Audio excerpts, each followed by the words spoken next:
Hi again everyone. This tutorial is all about autoguiding, which is a technique for improving your astrophotography by allowing you to take longer exposures. I'm going to cover a bit of the theory about what autoguiding is all about, then show you how to set up both the hardware and the software needed for autoguiding, and then actually show you how to operate the PHD2 software that most people use for autoguiding. So let's get started. So let's cover just a little bit of the theory. If you use a tracking mount for long exposure astrophotography, your results will always be limited by imperfections in the tracking mechanisms of the mount, such as gears and bearings, as well as by the accuracy of your polar alignment. No mount is perfect, and those without very expensive encoders in them are particularly susceptible to tracking errors. The result is that with longer and longer exposures, the scene will move around on your imaging sensor, causing a form of motion blur that reduces the sharpness and clarity of your images and causes stars to be misshapen. However, if your mount is designed to be able to receive guiding pulses to alter its pointing in right ascension and perhaps also in declination, then much better results can be achieved by fitting a separate camera and guide scope, which is essentially a small telescope, and using autoguiding software to monitor the position of a selected star and respond to deviations in its position by sending correction pulses to your mount in an attempt to pull the star back to the original position. This is called autoguiding, or guiding for short. Go-to mounts provide dual axis guiding capability because they have a motor on both right ascension and declination axes. Simpler mounts such as the Skywatcher Star Adventurer or the Ioptron Skyguider Pro only have a motor on their right ascension axis and therefore can only provide guiding potential in right ascension. Autoguiding will compensate for small errors in polar alignment on go-to mounts, but it remains important to always polar align as well as you can. So let's take a look at the extra equipment that you need to add to your setup to do autoguiding.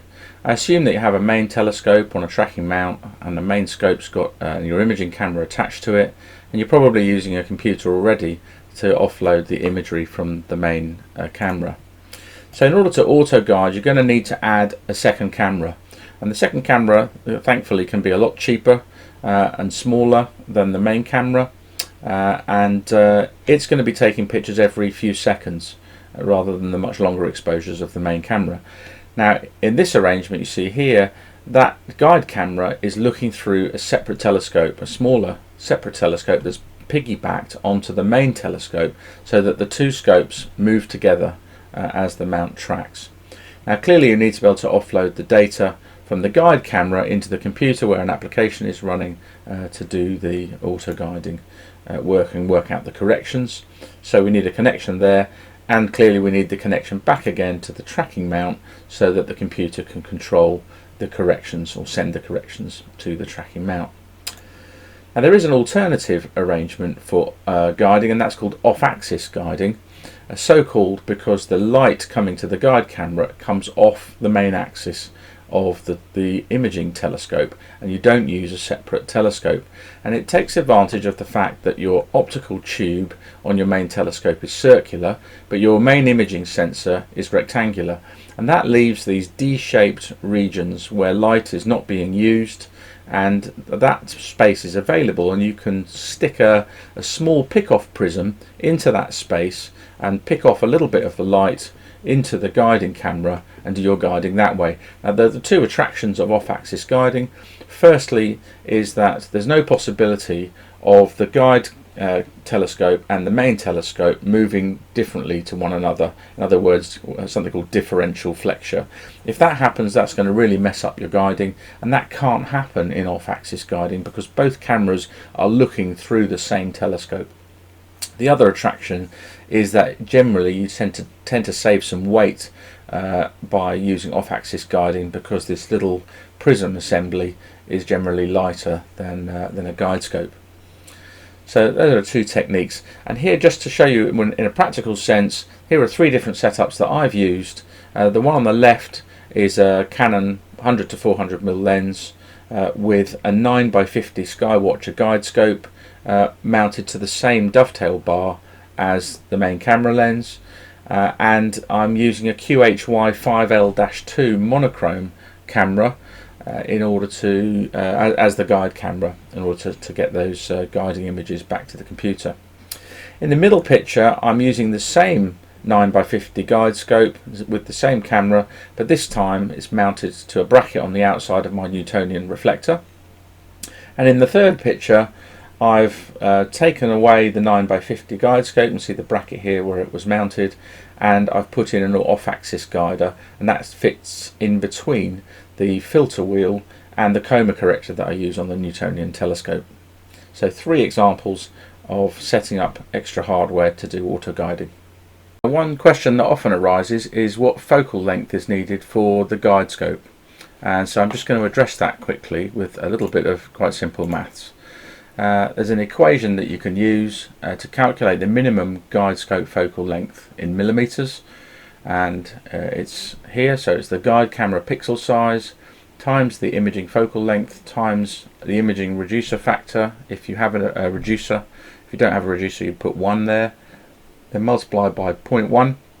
The 0.1 is the assumed accuracy of the guide star position determination by PHD2. Looking online, that's what I believe it is in the ballpark of. And then divide that by the imaging camera pixel size multiplied by the acceptable tracking error in pixels. And if you're not too sure what to put there, then maybe start with 1 pixel. So let's just do a worked example. If you had 3 micron pixels on both the imaging camera and the guide camera, your main telescope focal length was 800 millimeters, you weren't using a focal reducer, and your acceptable tracking error was 1 pixel, then you feed those numbers into the equation and you'd find that your minimum guide scope focal length would be 80 millimeters. So hopefully you can use that equation based on your setup and work out what the minimum focal length is required for your guide scope. So the next thing is to consider what software is required. So firstly, you're going to need to install the relevant drivers to enable you to control your mount from the computer. For example, you may want to load ASCOM. I use ASCOM and then EQ ASCOM, which is EQ mod, which links with ASCOM to control the Skywatcher HEQ5. Also works with EQ6R and a range of other mounts as well. And you're going to need to install the drivers for your guide camera as well, so that you can interface with that. Then of course you'll need the PHD2 application itself. If you're interested in what PHD stands for, it stands for Push Here Dummy. And it's probably also a good idea to download the very comprehensive user manual that's available for PHD2, and also there's a log viewer written by Andy Galasso, which is very good. It enables you to graphically inspect, produce plots from the log files that are recorded by PHD2, which is a bit more advanced functionality, but just so you know about those things. So I've put the links on this page so you can see where to go to get those different things. So I'm just going to show you quickly the process of installing the software now. So we begin from Google, going to load the ASCOM platform, and go to the ASCOM platform astronomy standards page and click the download button on the right hand side to download platform 6.5, and open when done to install the ASCOM platform. Once that's installed, we then go back to Google, and this time going to install EQ ASCOM, which is the EQ mod application that uses ASCOM.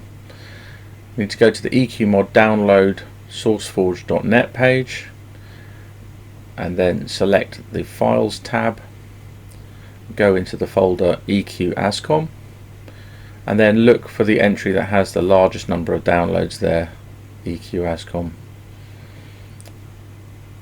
version, and download that. Takes a few seconds to start downloading, and open when done and install EQ ASCOM. Once that's done, you can go back to Google.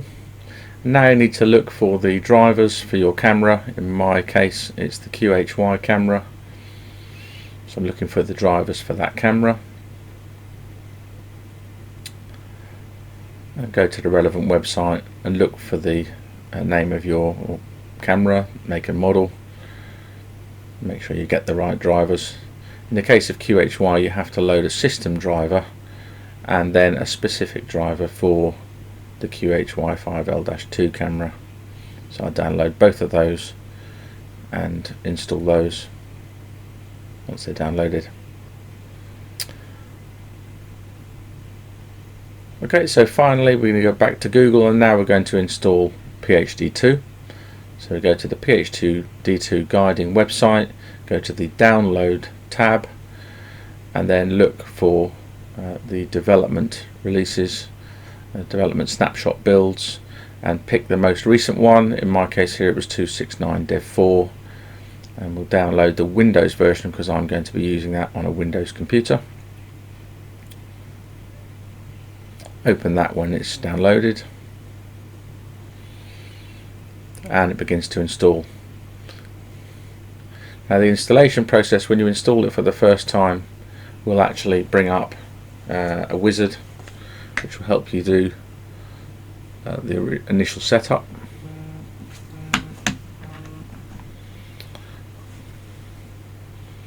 So we're going to follow that wizard by clicking next. I've got the camera connected at this point, so we choose from the drop down list the camera that we're using. So in my case it's a QHY camera, and it is already connected, so yes, and it's gone and asked the camera what its pixel size is, and now we're typing in the focal length.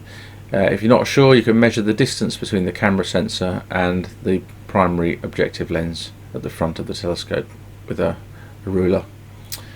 Also selecting the mount, which in my case is the EQ Mod ASCOM HEQ5, and it's important to set the guide speed to match the guide speed used on your mount, which you can find from it within the EQ Mod setup. We're not using adaptive optics, so we'll leave that set to none. Click next, and now we'll put a name in for the profile, so just a name that reflects what guide camera, what guide scope and what mount this profile is for. And make sure you leave the build dark library tick box ticked, because that's the next thing you're going to need to do, is to build a dark library. Dark library is very important for your guide camera because you don't want to accidentally guide on a hot pixel. That won't work at all. So very important to build a dark library so that when you're doing guiding you actually subtract the hot pixels away. Now the minimum and maximum exposure times, you can leave them alone if you want. I set them to 1 second and 3 seconds because I don't really use guiding exposures bigger than 3 seconds. And you can then click start. We're going to take 5 frames with the lens cap on or the cover on, and those will be averaged, and we'll do that for each exposure time between 1 second and 3 seconds. So that's started now. My lens cap is on, and I'm now taking shots to build a dark library for the guide camera. So this will take a few seconds. I'll speed this up.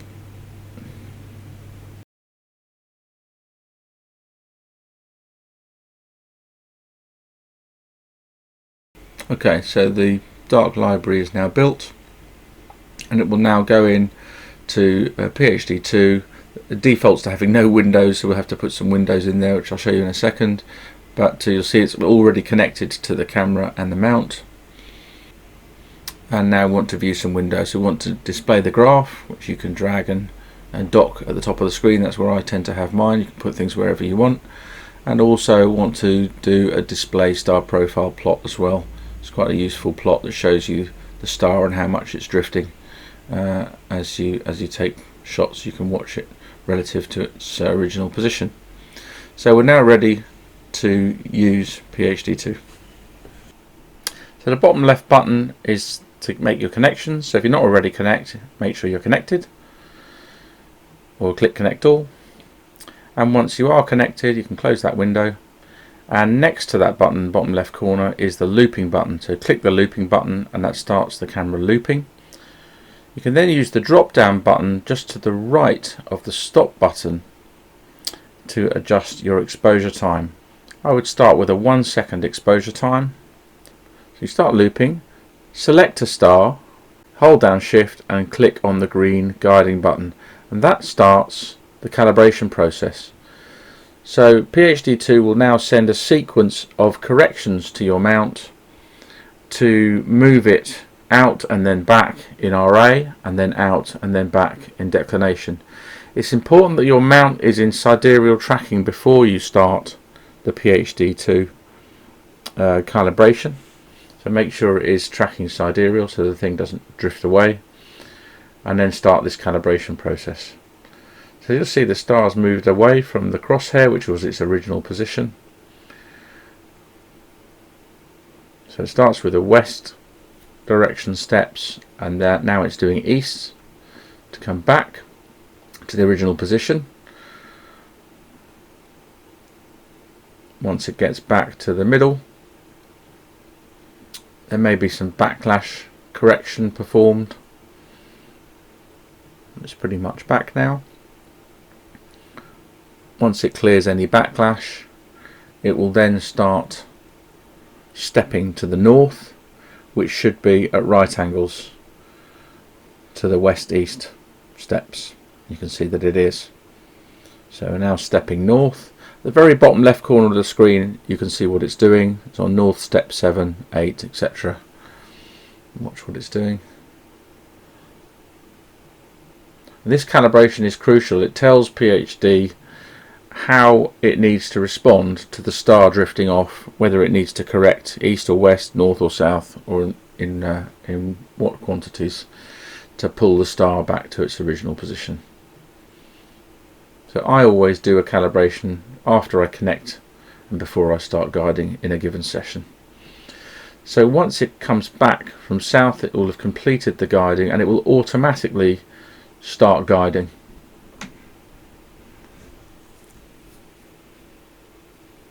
And it's guiding. So you'll notice the star is back on the crosshair on the plot on the right hand side, and the plot has now started to appear at the top. You get two lines, one for the right ascension and one for the declination. The blue one is the right ascension, the red is the declination. And if you notice, there's also pulses. There are blue pulses and red pulses, and those are the corrections going to the mount to try and pull the star in. So you can watch the star on the plot on the right hand side. You can see that it does move around, but the guiding is working, and the performance is reported in the numbers on the left hand side of the graph towards the bottom, where you've got the RA, DEC and total amounts in various different units. And on the total, the value in brackets, if that's sort of less than 0.7, then you're doing quite well.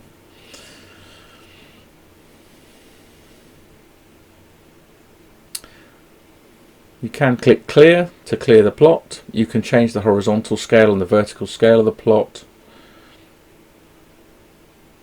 Just demonstrating moving the windows around. There's also the brain button, which brings up all of the settings, and there's a whole raft of different settings, things that you can adjust. You can use subframes so that it doesn't download so much data from the camera. There's all kinds of different features available.